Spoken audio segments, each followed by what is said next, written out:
Friday's volume, right? This is Friday, it actually shows Thursday's volume, right? Thursday shows Wednesday's volume.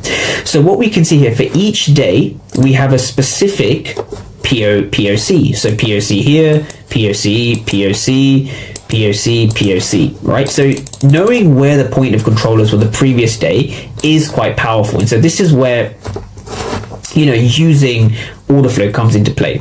Now, a couple of rules about POC that I think, or just a volume profile as a whole, that I think people should just remember. So going into Monday's New York session over here, so New York session obviously opened here, massive bearish candle, huge bearish candle. So going into this particular week, I had a pretty set bias in play, right? So this is what I was looking at. So 15th of December, these were sort of my levels. Now we had our first level up here and we had our second level down here, right? These are the two levels I wanted to trade from, right? So here down to here. So I managed to catch this trade over here on this day. So a couple of rules about the POC is this, right? I never look for a trade outside of the 70%, right? So this is the 70 percentile of where 70% of the volume was occurring, right? So 70%. Now anything below that is the remaining 30%, right?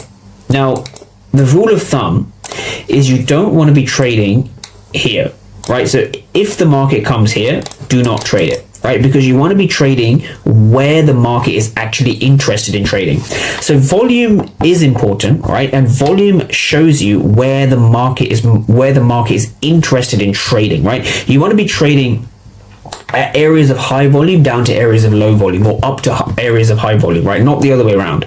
So once you know where the market likes to trade, just wait for markets to get there, right? So you don't want to be taking a trade inside of